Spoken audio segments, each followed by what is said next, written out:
கருணை தெய்வமே கண் பாரும், எங்கள் பாவங்களை நீர் பொறுத்தருளும்.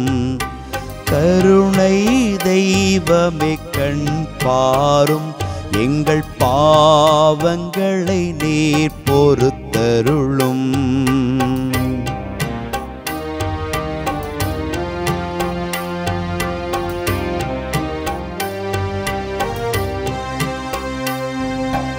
உடலும் மனமும் அறிவும் ஒன்று சேர்ந்து உம்மை எதிர்த்ததையா.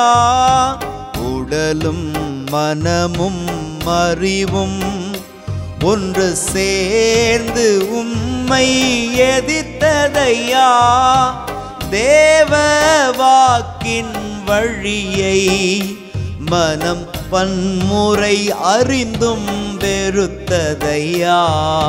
பாவ சேற்றை வாழ்வில் எம்பாழ்வே கொண்டு நிறைந்ததையா.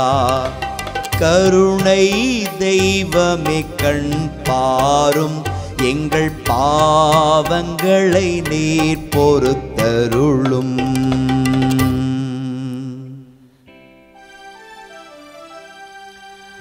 தந்தை மகன் தூய ஆவியாரின் பெயராலே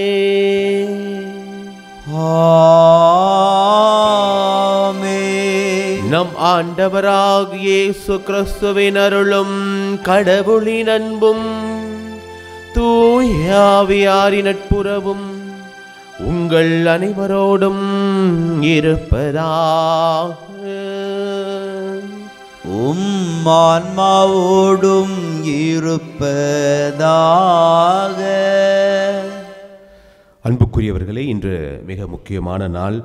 திருநீற்று புதனை நாம் கொண்டாடி கொண்டிருக்கிறோம். தவக்காலத்தை நாம் ஆரம்பித்திருக்கிறோம். அன்புக்குரியவர்களே, இந்த தவக்காலத்தை நாம் மகிழ்ச்சியோடு ஆரம்பிக்க வேண்டும். நிறைய நேரங்களில் இந்த தவக்காலம் நமக்கு துக்கமான நாட்களாக என்று கருதி கொள்கிறோம். நம்ம வீட்டில் விசேஷம் எதுவுமே வைக்க மாட்டோம், நல்ல காரியங்கள் எதுவுமே செய்ய மாட்டோம்.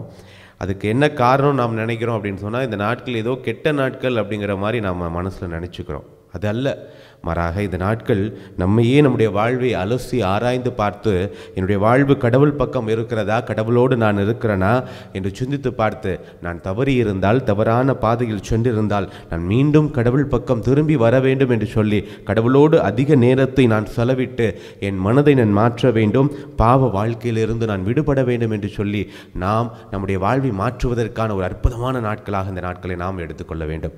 மாறாக இது துக்கமான நாட்கள் என்ற சிந்தனையை கலைந்து இந்த நாட்களிலே அதிகமாக நம் கடவுளோடு செலவிடுவோம்.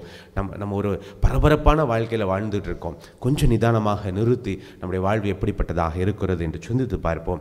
கடவுள் பக்கம் நாம் இல்லை என்று சொன்னால் நாம் கடவுள் பக்கம் திரும்பி வருவதற்கான ஒரு நாட்களாக நாம் மாற்றிக்கொள்ள வேண்டும். அன்புக்குரியவர்களே, நிறையா தவ முயற்சிகளை நாம் எடுக்கிறோம், பக்தி முயற்சிகளில் ஈடுபடுறோம். அது வெறும் சடங்காக இருந்து விடாமல் உண்மையிலேயே இந்த தவ காலத்தில் நான் என்னுடைய கெட்ட பழக்கங்களில், என்னுடைய பாவ வாழ்க்கையில் எதை நான் விட போகிறேன். நம்ம நியூ இயருக்கு ரெசல்யூஷன்லாம் நம்ம எடுக்கிறோம். இந்த நாட்களில் நம்ம ரெசல்யூஷன் எடுப்போம். ஒரே நேரத்தில் எல்லாத்தையும் நம்ம வந்து ஒட்டுமொத்தமாக மாறிவிட முடியாது. மாறாக என்று இருக்கக்கூடிய என்னென்ன பழக்கங்கள் நான் மாற்ற வேண்டும், கடவுளுக்கு எதிரான பழக்கங்கள் என்று சிந்தித்து பார்த்ததில் ஏதாவது ஒன்று நாச்சும் இந்த தவ காலத்தில் என்னால் விடுபட்டு என்னால் வாழ முடியுதா என்று சொல்லி இந்த நாட்களை நான் மிக சிறப்பாக பயன்படுத்துவதற்கு கடவுளுடைய ஆசிரியர் வேண்டி சிறப்பாக இந்த நாளில் தவக்காலத்தின் தொடக்க நாளில் இந்த திருப்பலியில் நாம் சிறப்பாக ஜெபிப்போம், மன்றாடுவோம். அன்புமிக்க சகோதர சகோதரிகளே, தூய மறை நிகழ்வுகளை கொண்டாட நம் தகுதி பெறும் பொருட்டு நம் பாவங்களை ஏற்றுக்கொள்வோம். எல்லாம் வல்ல இறைவனிடமும் சகோதர சகோதரிகளே உங்களிடமும் நான் பாவி என்று ஏற்றுக்கொள்கின்றேன். ஏனெனில் என் சிந்தனையாலும் சொல்லாலும் செயலாலும் கடமையில் தவறியதாலும் பாவங்கள் பல செய்தேன். என் பாவமே, என் பாவமே, என் பெரும் பாவமே. ஆகியால் இப்போதும் கன்னியான புனித மரியாவையும் வானதூதர் புனிதர் அனைவரையும் சகோதர சகோதரிகளை உங்களையும் நம் இறைவனாகிய ஆண்டவரிடம் எனக்காக வேண்டிக் கொள்ள மன்றாடுகின்றேன். எல்லாம் வல்ல இறைவன் நம் மீது இரக்கம் வைத்து நம் பாவங்களை மன்னித்து நம்மை நிலை வாழ்வுக்கு அழைத்துச் செல்வாராக. ஆமேன். ஜெபிப்போமாக. ஆண்டவரே, புனித நோன்புகளின் வழியாக கிறிஸ்தவ வாழ்வின் போராட்டத்தை தொடங்க எங்களுக்கு உதவி அருளும். அதனால் ஆன்மீக தீமைகளுக்கு எதிராக நாங்கள் போரிட்டு தன்னடக்கத்தின் உதவியால் காக்கப்படுவோமா. உமோடு தூயாவியாரின் ஒன்றிப்பில் இறைவனா என்றென்றும் வாழ்ந்து ஆட்சி செய்கின்ற எங்கள் ஆண்டவரும் உம் திருமகனுமாகிய இயேசு கிறிஸ்து வழியாக உம்மை மன்றாடுகின்றோம்.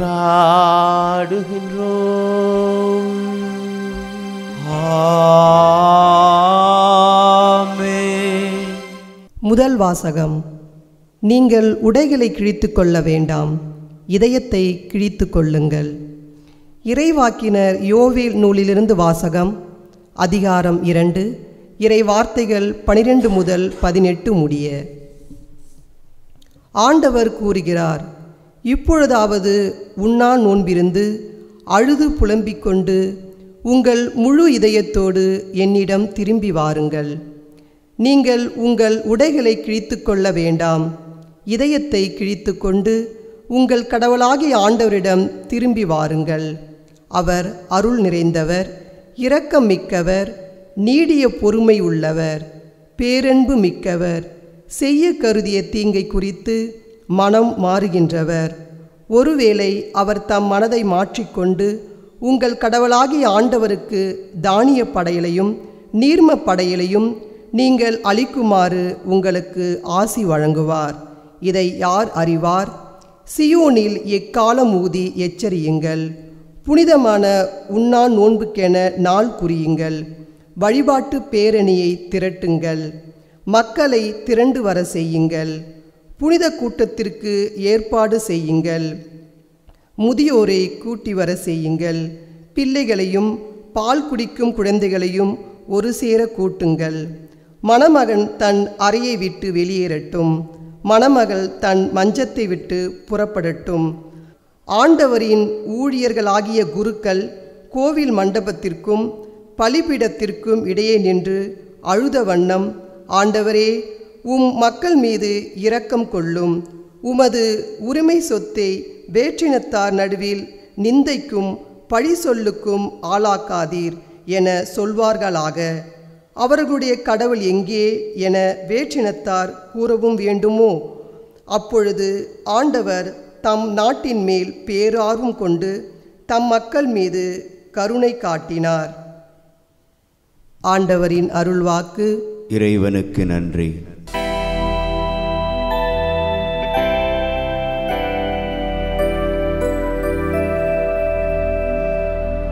ஆண்டவரே, இரக்கமாயிரும், ஏனெனில் நாங்கள் பாவம் செய்தோ.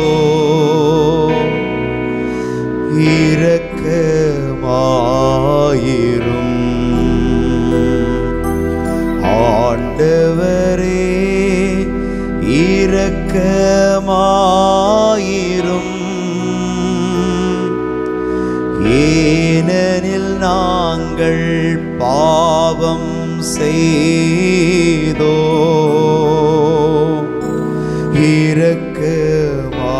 இரக்கமாயிரும். கடவுளே, உமது பேரன்புக்கேற்ப எனக்கு இரங்கும். உமது அளவற்ற இரக்கத்திற்கேற்ப என் குற்றங்களை துடைத்தருளும்.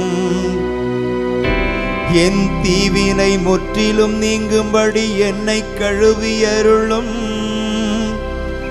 என் பாவம் அற்று போகும்படி என்னை தூய்மைப்படுத்தியருளும். ஆண்டவரே, இரக்கமாயிரும், ஏனெனில் நாங்கள் பாவம் செய்தோ இரக்கமாயிரும்.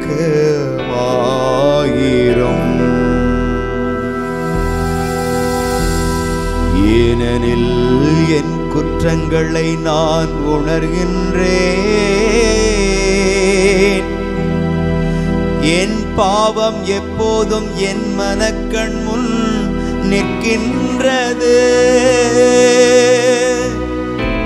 உமக்கு எதிராக நான் பாவம் செய்தேன். உம் பார்வையில் தீயது செய்தேன். ஆண்டவரே இரக்கமாயிரும்.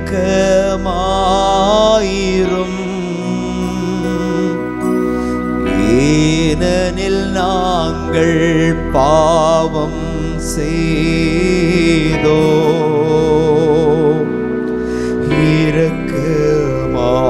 இரக்கமாயிரும். கடவுளே, தூயதோர் உள்ளத்தை என்னுள்ளே படைத்தருளும். உறுதி தரும் ஆவியை, புதுப்பிக்கும் ஆவியை என்னுள்ளே உருவாக்கியருளும். உமது முன்னிலையில் இருந்து என்னை தள்ளிவிடாதேயோ. உமது தூய ஆவியை என்னிடமிருந்து எடுத்து விடாதேயும். ஆண்டவரே இரக்கமாயிரும்.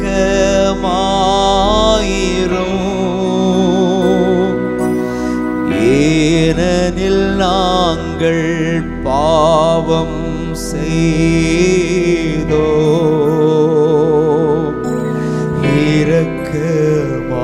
இரக்கமாயிரும்.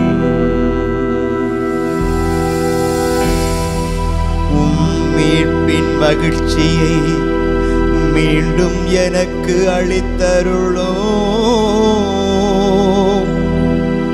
தன்னார்வ மனம் தந்து என்னை தாங்கியருளும்.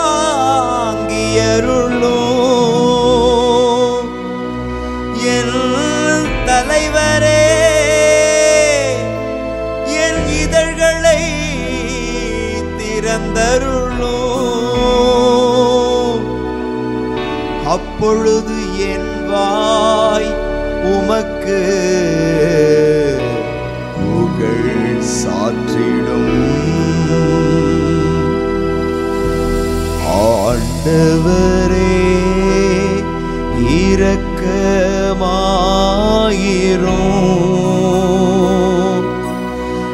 ஏனெனில் நாங்கள் பாவம் செய்தோ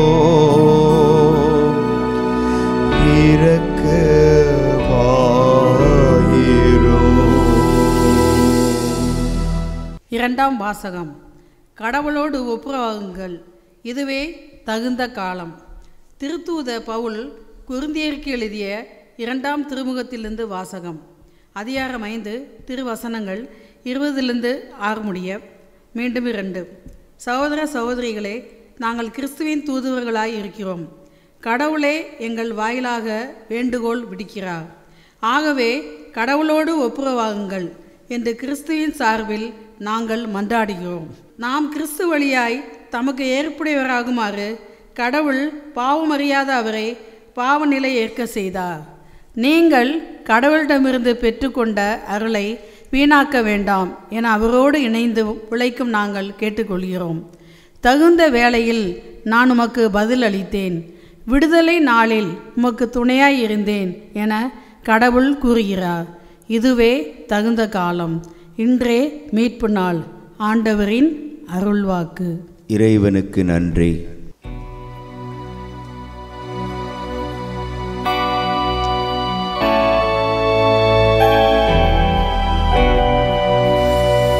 ஆயன் தன் மந்தையை காப்பது போல ஆண்டவர் நம்மை காக்கின்றார்.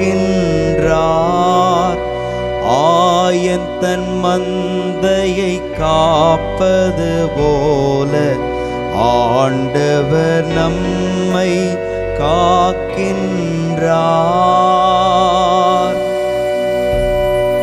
உங்கள் இதயத்தை கடினப்படுத்திக் கொள்ளாதீர்கள். மாறாக ஆண்டவரின் குரலை கேட்பீர்களாக. ஆயன் தன் மந்தையை காப்பது போல ஆண்டவர் நம்மை காக்கின்றார். ஆண்டவர் உங்களோடு இருப்பாராக. ஆன்மாவோடும் இருப்பாராக. மத்தேயு எழுதிய தூய நற்செய்தியிலிருந்து வாசகம்.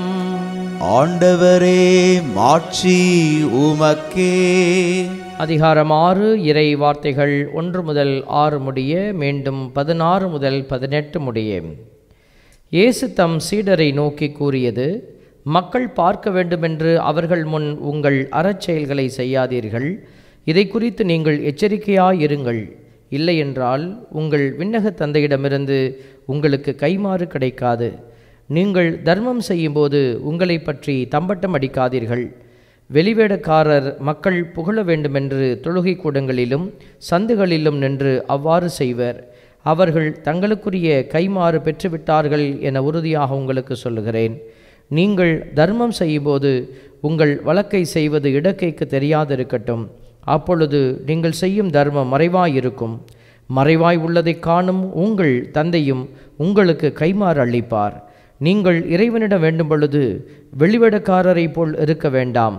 அவர்கள் தொழுகை கூடங்களிலும் வீதியோரங்களில் நின்று கொண்டு மக்கள் பார்க்க வேண்டுமென இறைவேண்டல் செய்ய விரும்புகிறார்கள். அவர்கள் தங்களுக்குரிய கைமாறு பெற்றுவிட்டார்கள் என உறுதியாக உங்களுக்கு சொல்லுகிறேன்.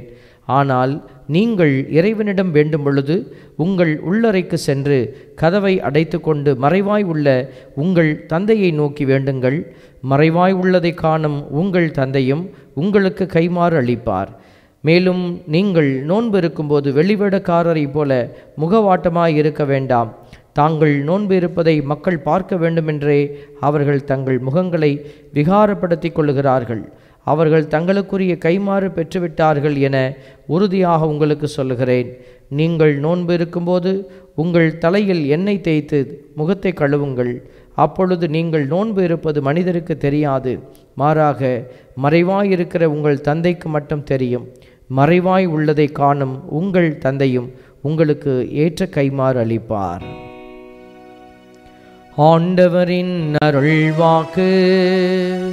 கிறிஸ்துவே, உமக்கு புகழ். ஆண்டவருக்குள் பிரியமான சகோதர சகோதரிகளே, இந்த அருமையான நாளில் உங்கள் அனைவரையும் ஆண்டுடைய பிரசன்னத்தில் சந்திப்பதில் பெரும் மகிழ்ச்சி அடைகிறோம். இன்று மிக சிறப்பான நாள். நம்முடைய தாய் திரு அவை நிறைய ஒரு டேர்னிங் பாயிண்ட் நமக்கு இந்த வழிபாட்டில் கொடுத்துட்டே இருக்கிறத நம்மளால் பார்க்க முடியும். நிறைய விஷயத்தை அது ஒரு திருப்பு முனையாக கொடுக்குறது.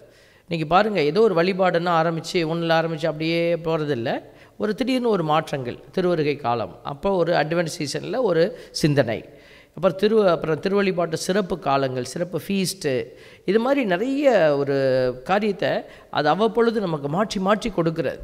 அதில் ஒரு சிறப்பான காலத்தில் தான் இன்றைக்கி நம்ம காலடி எடுத்து வைக்கிறோம். அதை தான் திருநீற்று புதன் என்று சொல்லப்படுகிற விபூதி புதன், ஆஷ் வெட்னஸ்டே, இப்படி எப்படி வேணாலும் சொல்லலாம். இதனுடைய ஆழம் எங்கே இருக்குன்னா, இன்றைக்கி நம்ம தவக்காலத்தை துவங்குகிறோம்.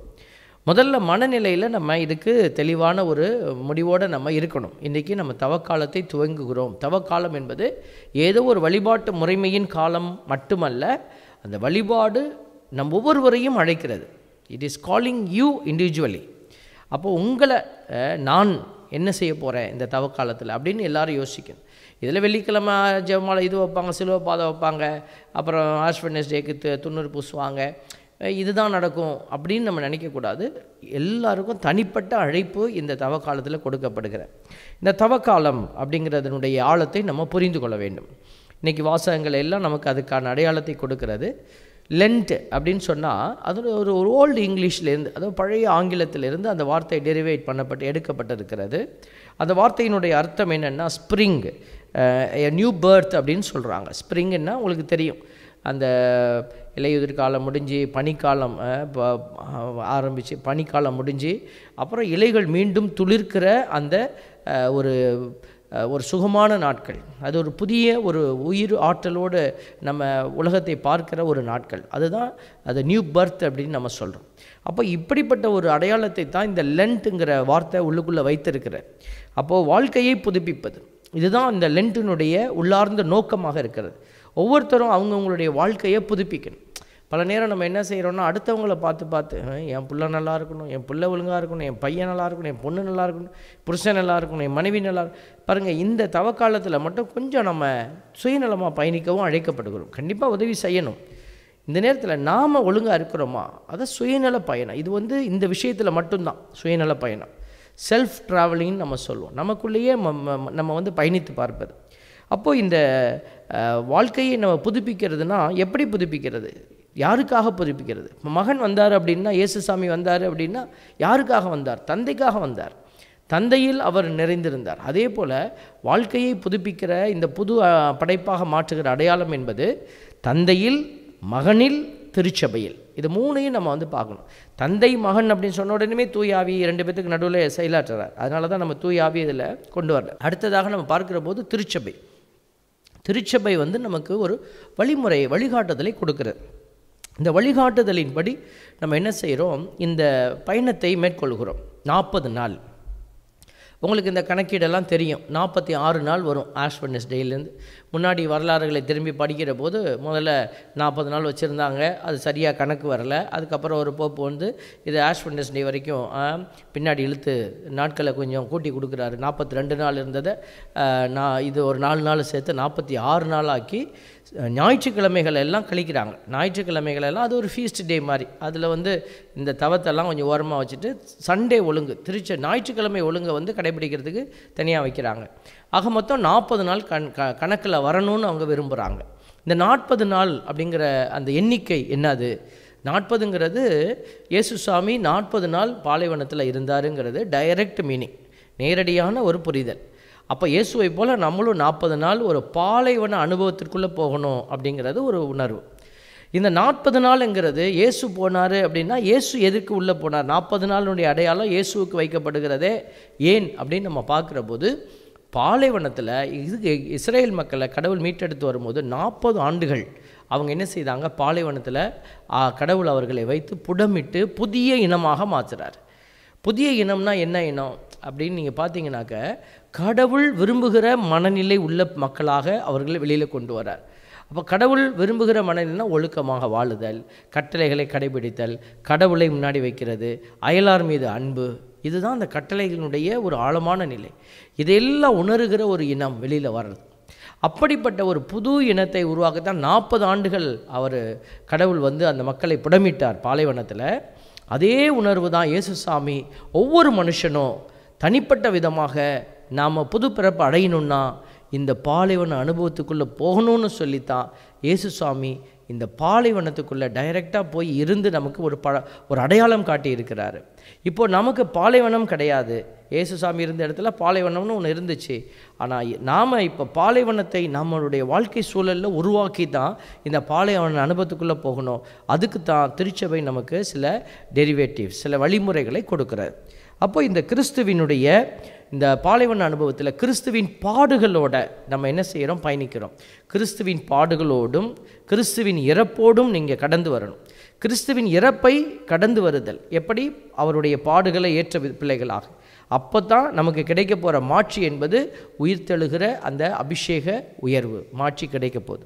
இதற்காகத்தான் இந்த தவக்காலத்தில் நாம் என்ன செய்கிறோம், சிறப்பான அடையாளங்களை எல்லாம் முன்வைத்து பயணிக்க அழைக்கப்படுகிறோம். திருச்சபை அதுக்கு தான் நம்மளை பெயர் சொல்லி அழைச்சிருக்கிறோம்.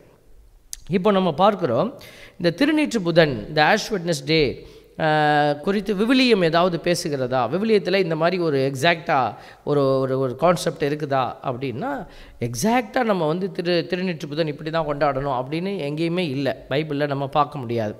ஆனால் விவிலியத்தில் இதற்கு ஒப்ப இருக்கக்கூடிய சில அடையாளங்களை நம்மளால் பார்க்க முடியும். அப்போது இந்த பாவத்திற்கு மனம் வருந்துதல், பாவத்தை விட்டு வெளியேறுதல் அப்படிங்கிற உணர்வு வந்து மக்கள் மத்தியில் ஆரம்ப காலத்திலேருந்து இருந்துச்சு. பாவம் இருக்கிற இடத்துல கடவுளுடைய அந்த வல்லமையோ கடவுளுடைய கிருபைகளோ செயலாற்ற முடியாது. அப்போது ஒவ்வொரு மனுஷனும் தன்னை புதுப்பித்து கொள்ள வேண்டும் அப்படிங்கிற உணர்வு இருந்தது. அதை பல இடத்துல நம்ம பார்க்கிறோம். யோனாவினுடைய புத்தகத்தில் 3வது அதிகாரம் 5 6 வரை இறைவசனங்கள் நமக்கு காட்டுது ஒரு அடையாளத்தை. யோனா 3:5 சொல்லுது, நினிவே நகர மக்கள் கடவுளின் செய்தியை நம்பி எல்லோரும் நோன்பிருக்க முடிவு செய்தார்கள். பெரியோர் சிறியோர் அனைவரும் சாக்கு உடை உடுத்தி கொண்டனர். இந்த செய்தி நினிவே அரசனுக்கு எட்டியது. அவன் தன் அரியணையை விட்டு இறங்கி அரச உடையை களைந்துவிட்டு சாக்கு உடை உடுத்தி கொண்டு சாம்பல் மீது உட்கார்ந்தான். பாருங்கள், அரசன் தான் எப்போதும் ஆர்டர் போட்டு மக்களுக்கு சொல்லுவான், மக்கள் செய்வாங்க. ஆனால் நினிவே நகர மக்கள் கடவுளின் செய்தியை நம்பி, கடவுளின் செய்தி இப்படி ஒன்று வந்திருக்குங்கிறத மக்கள் நம்பி மக்கள் முதல்ல முடிவெடுக்கிறாங்க, நோன்பு இருக்கிறாங்க. அதை கேட்ட அரசனும் என்ன செய்கிறான், மக்களுடைய எண்ணத்துக்கு கட்டுப்பட்டவனாக அவனும் இறங்கி வந்து இந்த சிறப்பான காரியத்தை செய்வதை நம்ம பார்க்குறோம். இது எவ்வளோ பெரிய ஒரு நல்ல காரியம் பாருங்களேன். அப்போ இந்த அடையாளத்தை நம்ம வந்து உயர்வாய் வைத்து பார்க்குறோம். அதே போல் யோபு புத்தகத்தில் 42:6, யோபு 42:6 என்னையே நொந்து கொள்கிறேன், புழுதியிலும் சாம்பலிலும் இருந்து மனம் வருந்துகிறேன். இந்த புழுதி, சாம்பல், சாக்கு உடை அணிதல் இதெல்லாம் வந்து அவங்களுடைய அந்த மனம் வருந்துகிற அடையாளமாய் இருக்கிறத நம்ம பார்க்குறோம். தானியேல் புத்தகம் 9வது அதிகாரம் 3-4 சொல்லுகிறது, நான் நோன்பிலிருந்து சாக்கு உடை அணிந்து சாம்பலில் அமர்ந்து என் தலைவராகிய கடவுளிடம் திரும்பி மன்றாடி வேண்டிக் கொண்டேன். என் கடவுளாகிய ஆண்டவரும் என் பாவங்களை அறிக்கையிட்டு நான் மன்றாடியது, என் தலைவரே, நீர் மாட்சிமிக்க அஞ்சுதற்குரிய இறைவன், உம்மீது அன்பு கொண்டு உம் கட்டளைகளின்படி நடப்பவர்களுடன் நீர் செய்து கொண்ட உடன்படிக்கையை காத்து அவர்களுக்கு பேரன்பு காட்டுகிறீர் அப்படின்னு அவர் ஜெபிக்கிறார் தானியேல். பாவங்களை அறிக்கையிட்டு, பார்த்தீங்களா?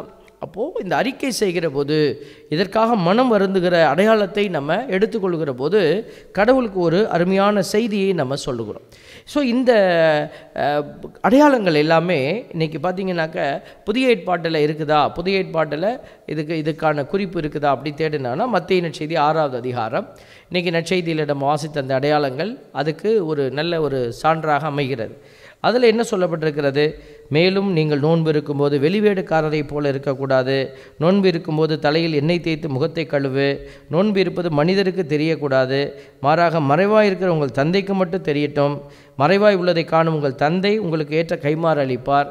அப்படின்னா இதை நம்ம மக்கள் மத்தியில் பிரகடனப்படுத்துவதல்ல, நான் இத்தனை நாள் நோன்பு இருக்கிறேன் பாருங்கள் அப்படின்னு சொல்லி பெருமை அடிப்பதல்ல, மாறாக கடவுளுக்கு முன்பாக நம்ம தாழ்த்தி நம்மை ஒப்பு கொடுப்பது. இது புதிய ஏற்பாட்டில் இயேசு சாமியுடைய வாயிலிருந்து நமக்கு கிடைத்திருக்கிற ஒரு அழுத்தமான அடையாளம். அப்போ இதெல்லாம் நம்ம பார்க்குற போது நம்ம என்ன செய்யணும் அப்படின்னா, இது முதல்ல இந்த மாதிரி செய்யணுங்கிறத உணரணும். நிறைய நேரம் நமக்கு இந்த தவக்காலத்தில் கூட இப்போ இன்றைக்கி காலங்கள் மாறிக்கொண்டு இருக்கிறதுனால தவக்காலம் கூட ஏதோ ஒரு சாதாரண காலத்தை போல் கடந்து போகிற ஒரு வேதனையை நம்ம பார்த்து தான் இன்றைக்கி வருந்துகிறோம். இன்றைக்கி எல்லோருக்குமே, குருக்கள், கன்னியர்கள், பொதுநிலையினர் எல்லாருக்குமே இந்த ஒரே அழைப்பு தான். இந்த தவக்காலம் என்பது பாலைவன அனுபவத்தின் காலம். அந்த பாலைவன அனுபவத்தின் காலத்தை எப்படி நம்ம அனுசரிக்கிறோம் அப்படிங்கிறது நம்மள்கிட்ட தனிப்பட்ட விதமாக விடப்பட்டிருக்கிற சவால். அதனால தான் இந்த சிறப்பு வழிபாடு, அதனால தான் இந்த காரியத்தை எல்லாம் நம்ம உணர்ந்து கொள்ள திருச்சபை நமக்கு ரொம்ப பாடத்தை கற்பித்து கொண்டே இருக்கிறது. இதில் பார்த்திங்கனாக்க 3 தவக்காலத்தினுடைய 3 முக்கிய தூண்கள், 3 pillars ஆஃப் த லென்ட் அப்படின்னு சொன்னாக்க அது தகும். அந்த அளவுக்கு அது 3 முக்கியமான அடையாளங்களை நம்ம இந்த தவக்காலத்தில் நீங்கள் கேட்காம போகவே முடியாது. அது என்னென்னா ஜெபம், தபம், தான தர்மம். ஜெபம் அப்படின்னா ப்ரேயர். ப்ரேயரை வந்து நம்ம சும்மா ஏதோ போய் சும்மா 2 ப்ரேயரை சொல்லிட்டு வரதில்லை. ஜெபத்தில் இன்னும் ஆழமாக, இன்னும் அதிகமாக கடவுளோட இணையிறது, அது ஒரு ஜெபத்தினுடைய அழுத்தம். 2வது தவம். தவம் அப்படின்னோடனே நம்ம என்ன செய்வோம், அந்த தமிழ் வார்த்தை அப்படின்மோ கண்ணை மூடி தவம் இருக்கணுமா அப்படின்லாம் கேட்டாக்க அந்த மீனிங்கில் நம்ம அர்த்தத்தில் பார்க்கக்கூடாது. அது ஆங்கில சொல்லாடல் என்ன சொல்லுவோம், ஃபாஸ்டிங். ஃபாஸ்டிங்னா நம்மை ஒடுக்குவது தான் தவம். அந்த ஃபாஸ்டிங் அப்படின்னு சொல்லும்போது உடல் ஃபாஸ்டிங், வயிற்றை நம்ம என்ன செய்கிறது, உணவை கட்டுப்படுத்துறது, உணவை குறைப்பது. அதை சில நாட்களில் வந்து கட்டாய இந்த மாதிரி ஆஷ் வெட்னஸ்டே வந்து கண்டிப்பாக நம்ம என்ன செய்யணும், ஃபாஸ்டிங் இருக்கணும். அதில் பார்த்திங்கனாக்கா அந்த வயது வரம்பு இருக்கிறது 18 வயதுலேருந்து 59 வயது வரைக்கும் 60 வயதுக்குள்ளே இருக்கிறவங்க கண்டிப்பாக ஃபாஸ்டிங் ஒரு வேளை தான் உணவு உண்ணணும் அப்படின்னு இருக்கிறார். இன்றைக்கி ஒரு வேளை நான் நிறைய நேரம் என்ன செய்யணும், ஒரு வேளை உணவை நம்ம என்ன செஞ்சிட்டோம், ஓரமாக வச்சுட்டு மற்ற 2 வேளைக்கு பதிலாக 3 வேளையை நம்ம என்ன போட்டு அடித்து நம்ம சாப்பிட்டுக்கிறோம். அப்படி இல்லை, ஒரு உபவாசம் அப்படின்னு சொன்னாக்க அது ஒரு சந்தின்னு தமிழில் சொல்லுவாங்க. பழைய வார்த்தை, ஒரு தடவை தான் நீ உணவை சந்திக்கணும், அதுக்கு பேர் தான் ஒரு சந்தி அப்படின்னு சொன்னாங்க. அப்போது நம்ம என்ன செய்யணும், காலையிலிருந்து மாலை வரை உபவாசம் இருந்து மாலை சூரியன் மறைகிற நேரத்தில் நீங்கள் உபவாசத்தை முடிப்பாங்க. இதை நீங்கள் கிராமத்துலலாம் நம்ம பார்க்கலாம். இதுதான் உண்மையான ஒரு உபவாசத்தினுடைய ஒரு மாடல். சப்போஸ் உங்களுக்கு உடம்பு சுகம் இல்லை, நீங்கள் நோய்வாய்ப்பட்டிருக்கிறீங்க அப்படின்னா நீங்கள் என்ன பண்ணலாம், ஒரு வேளை காலை உணவை தவிர்த்து நம்ம என்ன செய்யலாம், மத்தியானம் சாப்பிட்டுக்கலாம், அப்படி போயிடலாம். இல்லை என்னால் 2 வேளை இருக்க முடியும், இல்லை என்னால் வந்து 12 மணிக்கு சாப்பிட முடியாது, விரும்பலை, நான் ஒரு 2 மணிக்கு சாப்பிட்றேன், ஒரு 3 மணிக்கு சாப்பிட்றேன், எனக்கு அப்போது ஓகே. இது நம்மளுடைய இது வந்து கட் அண்ட் ரைட் ரூல்ஸ் எல்லாம் கிடையாது. உபவாசம் இருக்கணுங்கிறது நமக்கு கொடுக்கப்பட்டிருக்கிற கட்டளை. ஆனால் அதை எப்படி செய்வது என்பது நமக்கு அதை எடுத்துக்கொள்ளலாம். உபவாசம் சுத்த போசனம் அப்படின்னு சொல்கிறோம். இப்போ இந்த மாதிரி நாட்களில் கறி மீன் இதெல்லாம் வந்து சாப்பிடாதீங்க அப்படின்னு சொல்கிறாங்க. ஒரு சில இடங்களில் வந்து உணவே அதுவாக தான் இருக்குது. அதனால் அவங்கக்கிட்ட நம்ம என்ன சொல்ல போகிறோன்னு தெரியல. அப்போது நம்ம புரிந்து கொள்ள வேண்டிய விஷயம் என்னென்னா, நமக்கு பிடித்தமான உணவு அப்படின்னு சொல்லி நம்ம எதை பிடிச்சி வச்சிட்ருக்கோமோ அதை என்ன செய்யலாம், விடணும். எனக்கு இது இருந்தால் தான் சாப்பிட முடியும் அப்படின்னா அதை மறுத்து நம்ம வேறு ஒன்று சாப்பிட்றோம். இப்போது உதாரணத்துக்கு ஃப்ரான்சிஸ் அசிசியார் வந்து சாப்பிடும்போது உணவு டேஸ்ட்டாக இருந்ததுனாக்க அந்த உணவுக்கு தன்னுடைய உணர்வுகள் கட்டுப்பட்டுடும். அதனால் என்ன செய்வாராம், சாம்பலை எடுத்து அதன் மேலே தூவி அவர் சாப்பிடுவாராம். இப்படியாக அவங்கெல்லாம் ஒருத்தல் செய்திருக்கிறாங்க. இப்படி தான் தங்களுடைய உடலை வருத்தி இருக்கிறாங்க. நம்முடைய டேஸ்ட்டுங்கிறது வந்து ஒரு உணர்வு. அந்த உணர்ச்சிகளுக்கு அவங்க இடம் கொடுக்காதபடி தங்களை கடவுளுக்கு முன்னாடி வைத்திருக்கிறாங்க. அப்போ இப்படியெல்லாம் அவங்க கடவுளை தேடுவதற்காக, கடவுளோடு இணைந்திருப்பதற்கான அடையாளங்களாக தங்களை வகுத்து கொண்டு இருக்கிறாங்க. அப்படி பார்க்கிற போது இந்த ஜெபம் தபம் அப்படிங்கிறது ரொம்ப முக்கியம். 3வது காரியம் தான தர்மம். ஃபாஸ்டிங்கில் இன்னொரு விஷயத்தையும் நீங்கள் பார்க்கணும். ஃபாஸ்டிங் இன் ஸ்பிரிட்டுன்னு சொல்லுவாங்க. Fasting in body, fasting in spirit. Fasting in ஸ்பிரிட்டுன்னு சொன்னீங்கன்னாக்க திரைப்படம் பார்க்குறது, செல்ஃபோன் பார்க்குறது, இதெல்லாம் குறைக்கிறது. அது வந்து ஆவியில் நம்ம எதெல்லாம் நம்மளை நிறைவு செய்தோ அது உலக காரியம், அதெல்லாம் நம்ம தள்ளி வைக்கிறது. ஒரு சில பேர்கிட்ட நம்ம மணிக்கணக்காக அடுத்தவங்கள பற்றி பேசிகிட்டே இருப்போம். அதை நமக்கு ரொம்ப பெருமையாக நினைப்போம், சந்தோஷமாக நினைப்போம். அப்படிப்பட்ட நபர்களோட நம்ம பேசுகிறத கொஞ்சம் குறைக்கணும், அடுத்தவங்கள பற்றி பேசுகிறத சுத்தமாக குறைக்கணும். இப்படிப்பட்ட ஒரு அடையாளங்களில் நம்ம வந்து என்ன செய்யணும், அந்த தவத்தை கையாள முடியும். வெறும் சாப்பாடை மட்டும் நம்ம ஓரமாக வச்சுட்டு எவ்ரிதிங் இஸ் ஃபைன் அப்படின்னு நம்ம சொல்லக்கூடாது. அடுத்ததாக நமக்கு பார்க்குற போது தான தர்மம் ஆம்ஸ் கிவிங்னு சொல்கிறோம். இது வந்து ஏழைகளுக்கு உதவுதல். தர்மம் அப்படின்னாலே உட்புறத்தில் இருக்கிறத தர்மமாக கொடுக்கறது. கேட்டு கொடுக்கறதுக்கு பேர் பிச்சை. கேட்காம நீ கொடுக்கணும். இப்போ யாருக்கு என்ன வேணுங்கிறத அறிந்து செயல்படுவது தான் இந்த தான தர்மத்தினுடைய ஒரு முக்கியமான ஒரு குறிக்கோள், ஒரு அடையாளம். அப்போ இந்த தர்மம் அப்படின்னு சொல்லுகிற போது இன்றைக்கி நிறைய பேருக்கு ஒரு பழக்கம் இருக்குது. என்னன்னாக்கா ஒரு கைப்பிடி அரிசி அப்படின்னு சொல்லி பழகி வச்சுருக்கிறாங்க. அதாவது ஒரு டெய்லி போய் 1 கிலோ அரிசி வாங்கி சமைக்கிறாங்கன்னு வச்சுக்கோங்களேன். அவங்க என்ன செய்யலாம், அந்த ஒரு படி அரிசி கணக்கில் வைக்கலாம். அப்போ அவங்களுக்கு ஏழைகள் அவங்களுக்கு ஓகே. பெரிய நம்ம மூட்டை அரிசியை வாங்கி வச்சுக்கிட்டு சோறாக்கி தின்னுக்கிட்டு இருக்கிற நமக்கு ஒரு படி அரிசி, ஒரு கைப்பிடி அரிசி அப்படின்னா அந்த லாஜிக் சரியாக வராது பாருங்களேன். அதனால் அதெல்லாம் சேர்கிற வரைக்கும் பட்டினி கிடக்கிறவன் பட்டினி கிடக்கணும். உனக்கு எப்போ 1 கிலோ சேருமோ அப்போ தான் நீ கொடுப்ப. அப்போ பாருங்கள், இந்த லாஜிக் படி யார் செய்ய முடியுமோ அவங்க தான் செய்யணும். அப்போ நம்மளை வந்து நிறைய வச்சுருக்கிறோம் அப்படின்னா நம்ம என்ன செய்யலாம், இந்த தவக்காலத்தில் வாரத்துக்கு ஒரு 5 கிலோ ஒரு ஏழைகளுக்கு எடுத்து கொடுக்கலாம், ஒரு 5 கிலோ அரிசி வாங்கி கொடுக்கலாம். இந்த வாரம் முடிகிற வரைக்கும் சிறப்பு காரியங்களாக. அப்போ ஏழைகளுக்கு வேறு ஏதாவது கொடுக்கலாம். இதை வந்து அறிவுபூர்வமாக நம்ம அப்ரோச் பண்ணுறது. அதை ஏழைகளுடைய கண்ணீரின் பக்கமாக இருந்து, ஏழைகளுடைய துன்பத்தின் பக்கமாக இருந்து நம்ம பார்க்கணும். அப்போ இதுதான் வந்து அர்த்தம் கொடுக்குற ஒரு அடையாளமாக இருக்குது. சின்ன பிள்ளைகளுக்கு வேணால் நம்ம சின்ன சின்ன அடையாளங்களை சொல்லிக் கொடுக்கலாம். நீ சாப்பிட்ற, நீ உனக்கு நம்ம தீனி திங்க அந்த தின்பண்டங்களுக்கு கொடுக்குற காசில் நீ என்ன செய், 1 ரூபாயை ஓரமாக வச்சு அதை ஏழைகளுக்கு கொடு அப்படின்னு நம்ம சின்ன பிள்ளைகளுக்கு சின்ன அடையாளம் காட்டலாம். நம்மளும் இவ்வளோ பெரிய பணம் படைத்த பெரியவங்க கூட பார்த்திங்கன்னா அந்த சின்ன ஒரு 10 ரூபாயை தூக்கி உண்டியலில் போட்டுட்டு என்னுடைய வேலை முடிஞ்சிருச்சுன்னு சொன்னால் that is not right thing. அப்போ பாருங்கள், இந்த ஆர்ம்ஸ் கிவிங்கிறது ஆழமாக யோசித்து செயல்பட வேண்டிய விஷயங்கள். இதெல்லாம் இது நமக்கு வழிகாட்டுது. எப்படி நீங்கள் இந்த பாலைவன அனுபவத்துக்கு நமக்குன்னு இருக்கிற பொருளை நம்ம இழக்க துணிகிறது. அதான் தர்மத்தினுடைய அடையாளம். இது எனக்கு அவசியம் தேவை, எனக்கு இப்போ தேவையாக இருக்குது, இப்போ இந்த தேவையில் இருக்கிற இது இன்னொருத்தருக்கு என்னை விட அதிகம் தேவைன்னா நான் அதை கொடுக்குறேன். அதுதான் அந்த தர்மத்தினுடைய அடையாளம். இப்படி பல காரியத்தை நம்ம இந்த பாலைவன அனுபவத்துக்குள்ளே கொண்டு சென்று இந்த நாட்களை அழகுபடுத்த வேண்டும் அப்படிங்கிறது ஒரு முக்கியமான காரியம். இன்னொரு விஷயத்தை நம்ம பார்க்கணும். இதோடு மட்டும் முடிச்சிடக்கூடாது.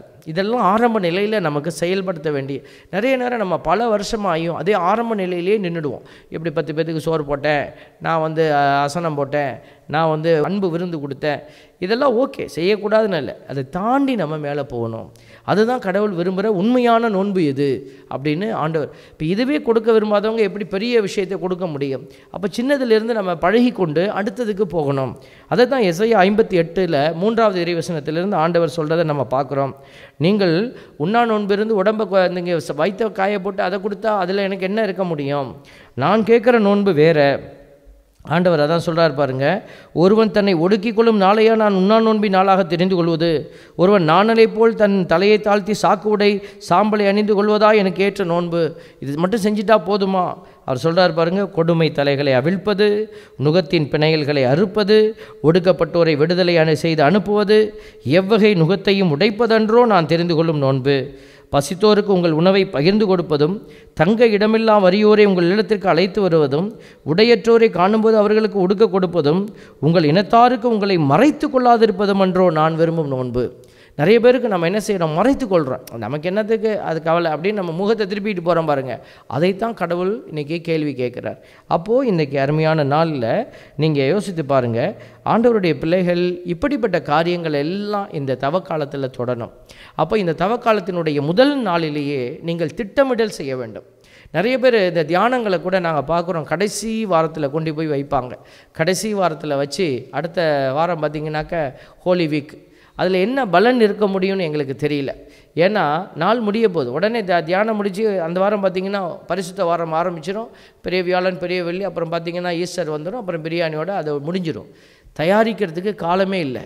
ஒரு அறிவான நபர் எப்படி தியானத்தை வைப்பாங்க அப்படின்னா அந்த ஆரம்பத்திலேயே வைப்பாங்க. அந்த என்னைக்கு தவக்காலம் ஆஷ் வெட்னஸ்டே ஆரம்பிக்குதோ அந்த முதல் வாரங்களில் தியானத்தினுடைய அடையாளத்தை நம்ம கொடுத்தா தான் மக்கள் என்ன செய்ய முடியும்? அதை கேட்டு தங்களுடைய வாழ்க்கையை அந்த 40 நாள் வடிவமைக்க முடியும். சார், இது கிடைக்குதோ கிடைக்கலையோ, இப்போ நாங்கள் சொல்கிற செய்தி இதுதான். நீங்கள் இந்த நெற்றியில் பூசப்பட்ட உங்களுடைய அடையாளம், விபூதியினுடைய அந்த திருநீற்றினுடைய அடையாளத்தை பெற்றுக்கொண்ட நீங்கள் ஒத்துக்கொள்கிறீங்க. இந்த திருநீர் பூசப்பட்ட உடனே உங்கள் நோயெல்லாம் மாறிடும் அப்படிலாம் கணக்கே கிடையாது. அதெல்லாம் இங்கே ஒன்றும் நடக்கிறதில்ல. நீங்கள் திருநீரை ஏற்றுக்கொள்வதனுடைய அடையாளம் என்ன அப்படின்னா, நீங்கள் பாவம் செய்திருக்கிறீங்க, நான் பாவியாக இருக்கிறேன், கடவுளுக்கு முன்னாடி உங்கள் பாவ நிலையை நீங்கள் ஏற்றுக்கொள்கிறீங்க. அதுதான் இந்த நாளினுடைய ஒரு அடிப்படை.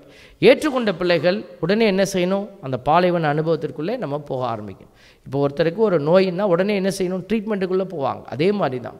அப்போ நம்ம பாவ நிலையிலிருந்து நம்ம விடுவிட்டு நம்மை புதுப்பித்துக் கொள்வதற்கு நமக்கு கொடுக்கப்பட்டிருக்கிற வாய்ப்பு இந்த 40 நாள்.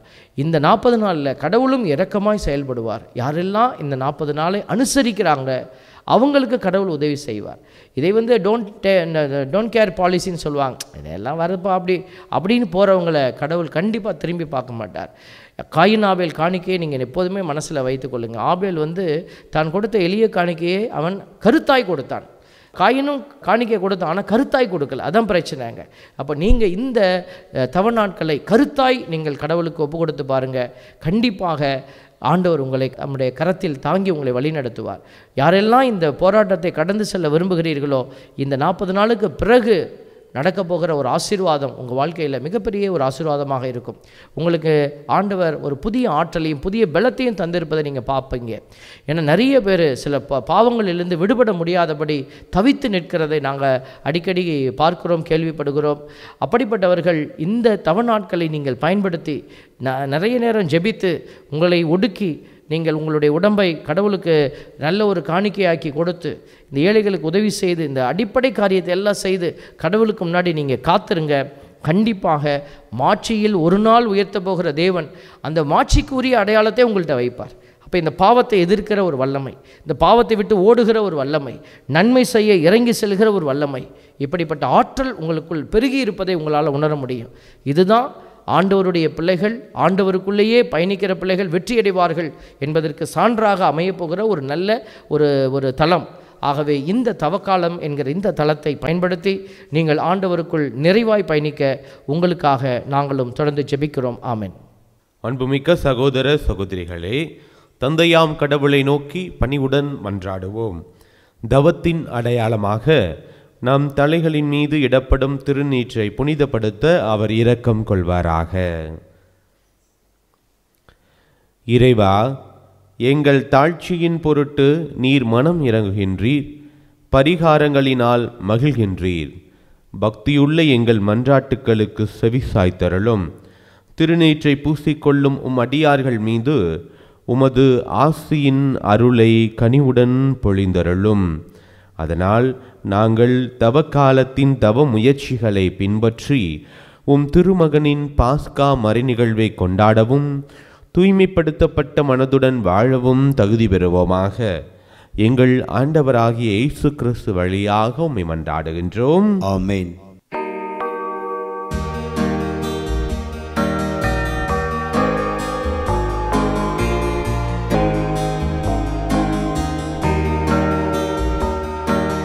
மனிதரே, நீ மண்ணாக இருக்கின்றாய்,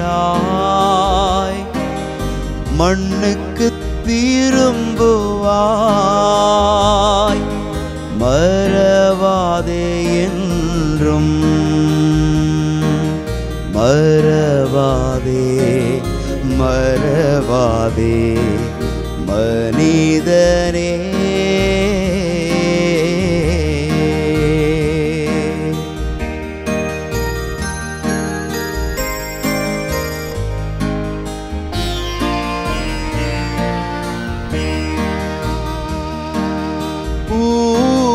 புல்லும் போல் புவியில் வாழ்கிறோம். பூவும் புல்லும் போல் புவியில் வாழ்கிறோம். பூவும் உதிர்ந்திடும், புல்லும் உலர்ந்திடும். மனிதனே, நீ மண்ணாக இருக்கின்றாய், மண்ணுக்கு திரும்புவாய். மறவாதே என்றும், மறவாதே மறவாதே மனிதனே.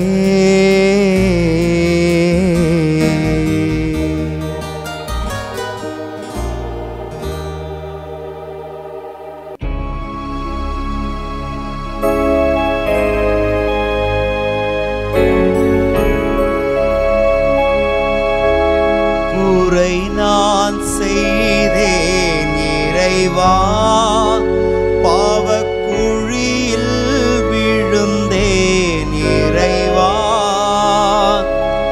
குறை நான் செய்தேன் இறைவா, பாவக்குழியில் விழுந்தேன் இறைவா. கரையாம் பாவத்தை நீக்கிடவே, கரையாம் பாவத்தை நீக்கிடவே நீ கல்வாரி மலையில் இறந்தாயோ. எதை நான் தருவேன் இறைவா, உம் இதயத்தின் அன்பிற்கீடாக. எதை நான் தருவேன் இறைவா, எதை நான் தருவேன் இறைவா.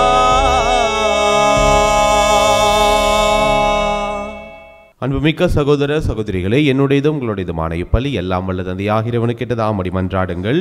ஆண்டவர் தமது பெயரின் புகழ்ச்சிக்காகவும் மாட்சிக்காகவும் நமது நன்மைக்காகவும் புனித திரு அவை அனைத்து நலனுக்காகவும் உமது கையிலிருந்து இப்பலியை ஏற்றுக்கொள்வாராக.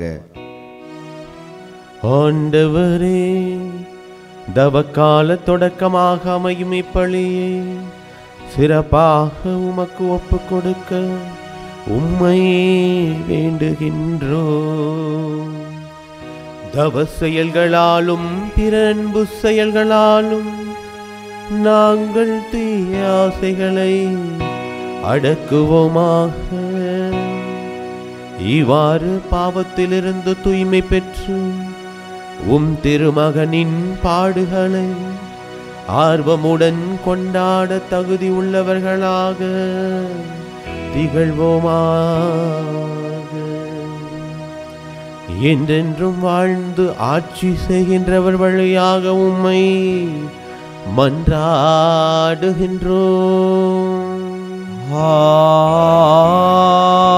ஆமென். ஆண்டவர் உங்களோடு இருப்பாராக. உம் ஆன்மாவோடும் இருப்பாராக. இதயங்களை மேலே எழுப்புங்கள். ஆண்டவரிடம் எழுப்பியுள்ளோ நம் இறைவனாகிய ஆண்டவருக்கு நன்றி கூறுவோம். அது தகுதியும் நீதியும் ஆனதே. ஆண்டவரே, தூயவரான தந்தையே, என்றும் உள்ள எல்லாம் வல்ல இறைவா, எந்நாளும் எவ்விடத்திலும் நாங்கள் உமக்கு நன்றி செலுத்துவது மெய்யாகவே தகுதியும் நீதியுமாகும். எங்கள் கடமையும் மீட்புக்குரிய செயலுமாகும். எங்கள் தவ முயற்சிகளால் நாங்கள் உமக்கு நன்றி செலுத்தவும், எங்கள் ஆணவத்தை தளர்த்தவும், ஏழைகளுக்கு உணவு அளிக்கவும், இவ்வாறு உமது கனிவிரக்கத்தை பின்பற்றவும் நீ திருவுளமானி. ஆகவே எண்ணற்ற வானதூதரோடு சேர்ந்து நாங்களும் உம்மை போற்றி புகழ்ந்தேத்து ஒரே குரலாக பாடுவதாவது: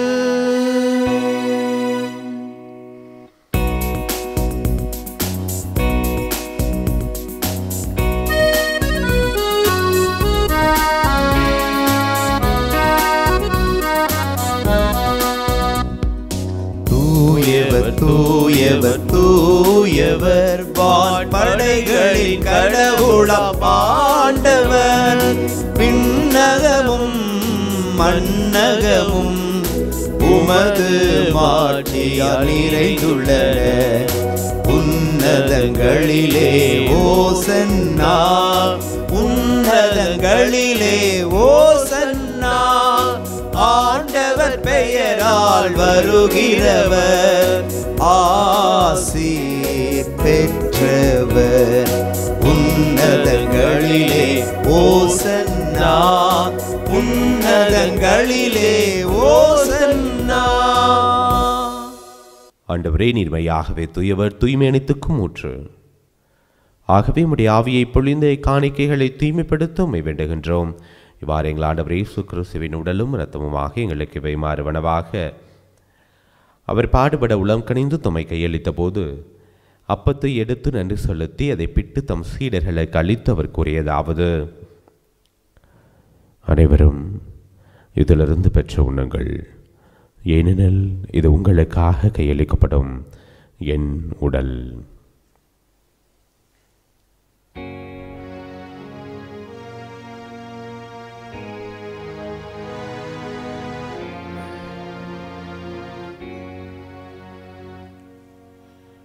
அவ்வனமே இரவு விருந்தை அருந்திய பின் கிண்ணத்தையும் எடுத்து மீண்டும் உமக்கு நன்றி கூறி தம் சீடர்களுக்கு அளித்து அவர் கூறியதாவது: அனைவரும் இதிலிருந்து பெற்று பருகுங்கள், ஏனெனில் இது புதிய நிலையான உடன்படிக்கைக்குரிய இரத்தத்தின் கிண்ணம்.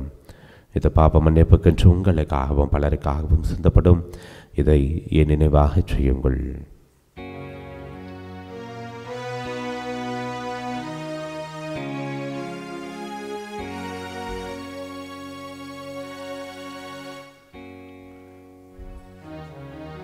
நம்பிக்கையின் மறை பொருள். ஆண்டவரே, நீர் வருமளவும் உமது இறப்பினை அறிக்கையிடுகின்றோம், உமது உயிர்ப்பினையும் எடுத்துரைக்கின்றோம்.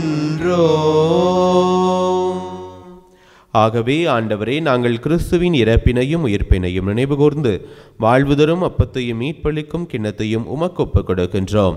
ஓம் திருமணின்று மக்கு ஊழியம் புரிய தகுந்தவர்களை நீங்கள் ஏற்றுக்கொண்டீர், எனவே எமக்கு நன்றி செலுத்துகின்றோம். மேலும் கிறிஸ்துவின் உடலிலும் இரத்தத்திலும் பங்கு கொள்ளும் எங்களை தூய ஆவியார் ஒன்று சேர்க்க வேண்டுமென உம்மை தாழ்மையுடன் மன்றாடுகின்றோம். ஆண்டவரே, உலகெங்கும் பரவியிருக்கிற மது திருவையை நினைவு கூர்ந்தருளும். எங்கள் திருத்தந்தை பிரான்சிஸ், எங்கள் ஆயர் ஆரோக்கியராஜ், எல்லா திருநிலையினராகிய அனைவரோடும் முது திருவை அன்பில் நிறைவேறச் செய்தருளும். உயிர்த்தலும் எதிர்நோக்குடன் துயில் கொள்ளும் எங்கள் சகோதர சகோதரிகளையும் இறந்தோர் அனைவரையும் இரக்கத்துடன் நினைவு கூர்ந்த முது திருமுக ஒளியினுள் ஏற்றருளும். எங்கள் அனைவர் மீதும் இரக்கமாயிரும். கடவுளின் கன்னித்தாயான புனித மரியா, அவருடைய கணவரான புனித யோசேப்பு, புனித திரு தூதர்கள், இவ்வுலகில் உகந்தவராயிருந்தோராகிய புனிதர் அனைவருடனும் நாங்கள் நிலைவாழ்வில் பங்கு கொள்ளும் தகுதி பெற்று உம் திருமகன் இயேசு கிறிஸ்து வழியாக உம்மை புகழ்ந்தேத்தும் வரமருள உம்மை மன்றாடுகிறோம். இவர் வழியாக இவரோடு இவரில் எல்லாம் வல்ல இறைவனாகிய தந்தையே, தூய ஆவியாரின் ஒன்றிப்பில் எல்லா புகழும் மாட்சியும் என்றென்றும் உமக்கு உரியதே. ஆமென், ஆமென், ஆமென்.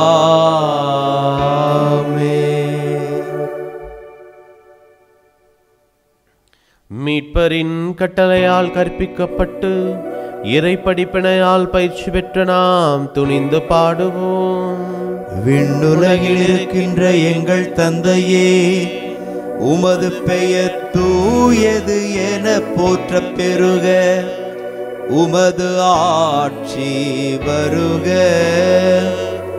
உமது திருவுளம் விண்ணுலகில் நிறைவேறுவது போல மண்ணுலகிலும் நிறைவேறுக. எங்கள் அன்றாட உணவை இன்று எங்களுக்கு தாரும். எங்களுக்கு எதிராக குற்றம் செய்வோரை நாங்கள் மன்னிப்பது போல எங்கள் குற்றங்களை மன்னியும்.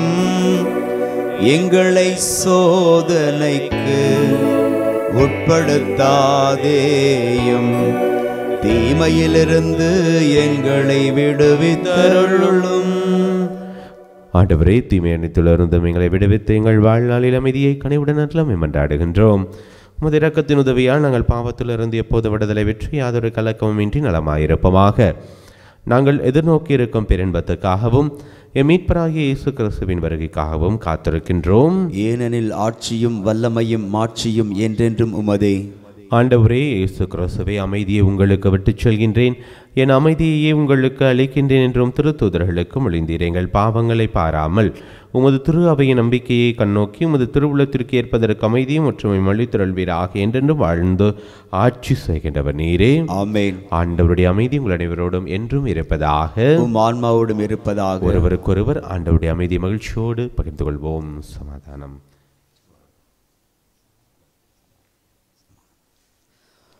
உலகின் பாவங்களை போக்கும் இறைவனின் செம்மறியே, எங்கள் மேல் இரக்கமாயிரும். உலகின் பாவங்களை போக்கும் இறைவனின் செம்மறியே, எங்கள் மேல் இரக்கமாயிரும். உலகின் பாவங்களை போக்கும் இறைவனின் செம்மறியே, எங்களுக்கு அமைதியை அளித்தருளும்.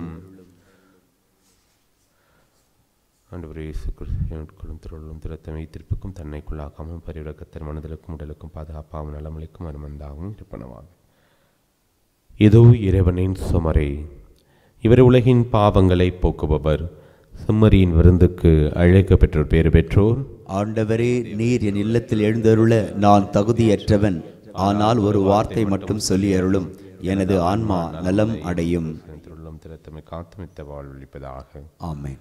ஆசை திருவிருந்துக்கான மன்றாட்டு. ஆண்டவரே, நீர் என் இல்லத்தில் எழுந்தருள நான் தகுதியற்றவன். ஆனால் ஒரு வார்த்தை மட்டும் சொல்லி அருளும் என்று நூற்றுவர் தலைவன் ஜெபித்தது போல நாங்களும் இப்போது உம் திருப்பாதம் பணிந்து வேண்டுகிறோம். இனிய இயேசுவே, நாங்கள் தகுதியற்றவர்களாய் இருந்தாலும் எங்கள் தகுதியின்மையை பாராமல் நீர் எங்கள் உள்ளங்களில் எழுந்து வாரும். உம் அன்பிலும் அருளிலும் நாங்கள் நிலைத்திருக்க எம்முள் எழுந்து வாரும்.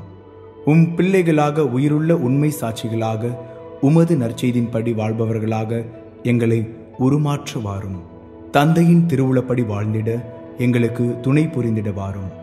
நன்மை செய்வதில் ஆர்வமுள்ளவர்களாய், தீமைகள் அனைத்திலிருந்தும் விடுதலை பெற்றவர்களாய் வாழவும் எங்களை வழிநடத்த வாரும்.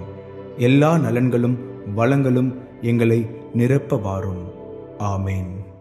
ஆண்டவருக்குள் பிரியமான சகோதரனே, சகோதரியே, தவக்காலம் நம்முடைய வாழ்க்கையில் ஒரு பெரிய மாற்றத்தை கொடுக்கிற ஒரு ஆசீர்வாதத்தின் காலம். இந்த காலத்தில் ஆண்டவருடைய கரம் பிடித்த பிள்ளைகளாக நாம் பயணித்து, கல்வாரி நாயகன் எப்படி கல்வாரி மலையிலே வெற்றி அடைந்தவராய் தந்தைக்கு மாட்சி அளித்தாரோ, அதே போல நாமும் இந்த 40 நாட்களை உற்சாகமாக பெலத்தோடு கடந்து சென்று, நம்பிக்கையோடு கடந்து சென்று, கடவுள் கொடுக்க போகிற அந்த மாட்சியை பெற ஆவலாய் நாம் பயணிக்க வேண்டும். அந்த அற்புதமான சக்தியை, பெலத்தை இறைவன் உங்களுக்கு அளிப்பார். நம்பிக்கையோடு இந்த பாடலில் இணைந்து ஆண்டவரை நோக்கி மன்றாடு.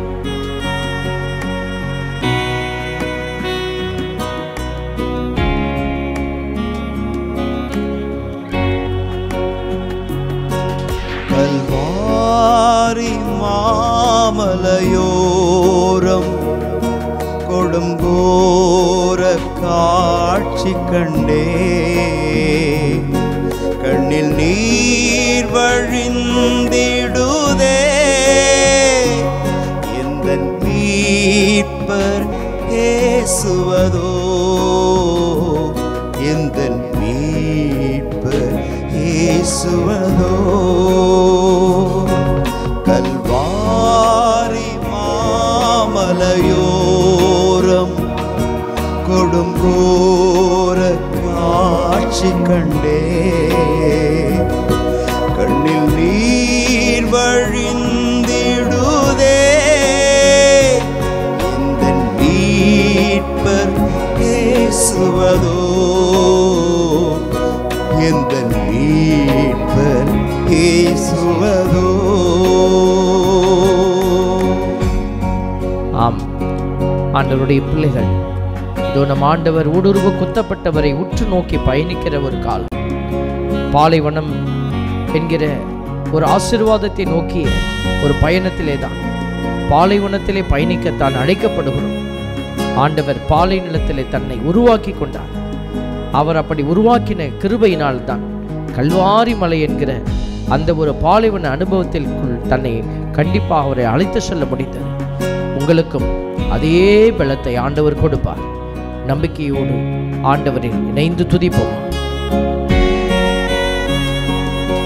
எருசலேமின் வீதிகளில் இரத்த வெள்ளம் கோலமிட, எருசலேமின் வீதிகளில் இரத்த வெள்ளம் கோலமிட, திருக்கோலம் நிந்தனையா ஒரு குலைந்து சென்றனரே, திருக்கோலம் நிந்தனையா ஒரு குலைந்து சென்றனரே, ஒரு குலைந்து சென்றனரே. ஆண்டவரே, இதோ நீர் எங்களுக்காக ஒரு குலைந்த நிலையில் அவமானத்தின் அடையாளமாக ஆண்டவரே இந்த பாலைவன அனுபவத்தை கடந்து சென்றீரே. வேதனையான இந்த அனுபவத்திற்கு பிறகுதான் உமக்கு மாட்சி கிடைத்ததப்பா. நாங்களும் இந்த தவக்காலத்தில் துன்பங்களை, துயரங்களை மனமகிழ்வோடு ஏற்று உமக்கு மாட்சி அளிக்க கிருபை செய்யும் ஆண்டவரே. சிலுவை தன் தோளதிலே சிதறும் தன் வேர்வையிலே, சிலுவை தன் தோளதிலே சிதறும் தன் வேர்வையிலே, சிறுமை அடைந்தவராய் நிந்தனை பல சகித்தார். சிறுமை அடைந்தவராய் நிந்தனை பல சகித்தார்.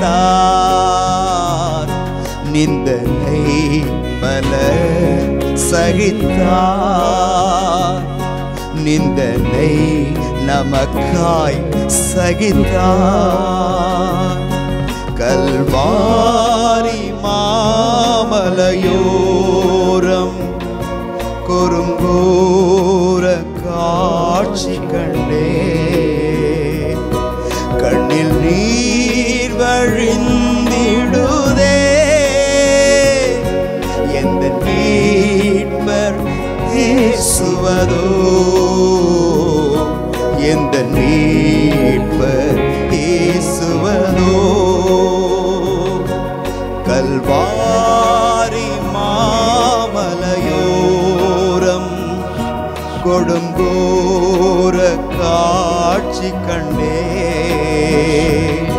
கண்ணில் நீர் வழிந்திடுதே. எந்த மீட்பர் இயேசுவதோ, எந்த மீட்பர் இயேசுவதோ.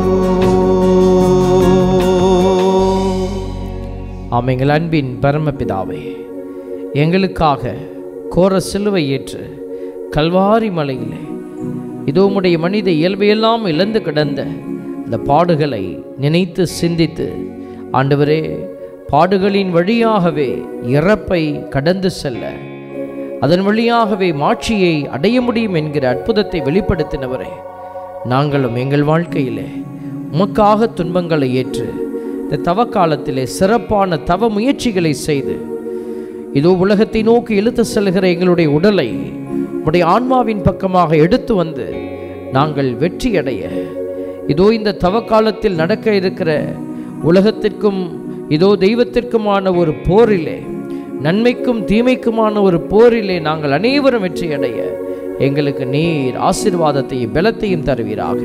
உம்முடைய வல்லமையான கரம் இந்த நாட்களில் எங்களை வெற்றியாக்க எங்களை உம்முடைய கரத்திலே ஒப்பு கொடுத்து செபிக்கிறோம். இயேசுவின் நாமம் எங்களில் மகிமை அடைவதாக. ஆமென். ஆமென். நன்றி கூறி மன்றாடுவோமாக. ஆண்டவரே, திருவிருந்து எங்களுக்கு உதவ வேண்டும் என உம்மை வேண்டுகின்றோம். அதனால் எங்கள் நோன்புகள் உமக்கு ஏற்புடையனவாகி நாங்கள் நலமடைய உதவுவனவாக. எங்கள் ஆண்டவராகிய இயேசு கிறிஸ்து வழியாக உம்மை மன்றாடுகின்றோம்.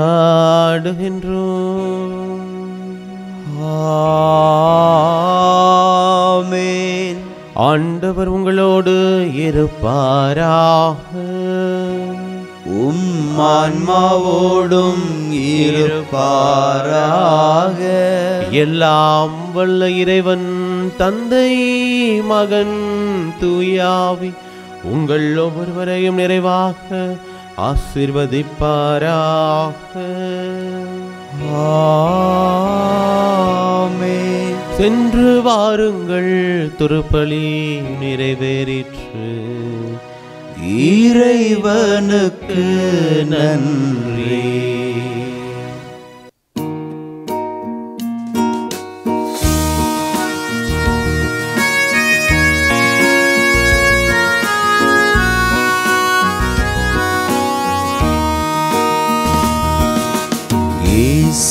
இயேசுவின் அன்பை மறந்திடுவாயோ மறந்திடுவாயோ மனித பண்பிருந்தால் இயேசுவின் அன்பை மறந்திடாதிருக்க நீர் சிலுவையிலே அவர் மறந்திடாதிருக்க நீர் சிலுவையிலே அவர் மரித்து தொங்கிடும் காட்சி மனதில் நில்லாதோ இயேசுவின் அன்பை மறந்திடுவாயோ மறந்திடுவாயோ மனித பண்பிருந்தால் இயேசுவின் அன்பை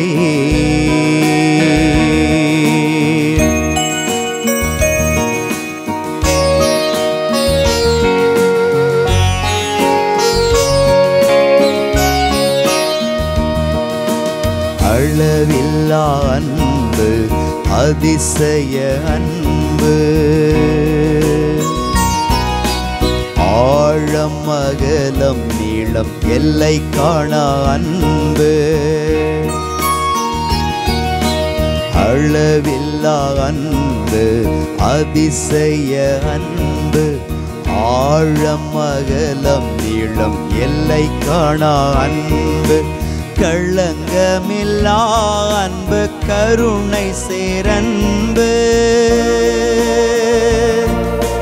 களங்கமில்லா அன்பு கருணை சேரன்பு கல்வாரி மலை கண்ணீர் சொல்லிடும் அன்பு இயேசுவின் அன்பை மறந்திடுவாயோ மறந்திடுவாயோ மனித பண்பிருந்தால் இயேசுவின் அன்பை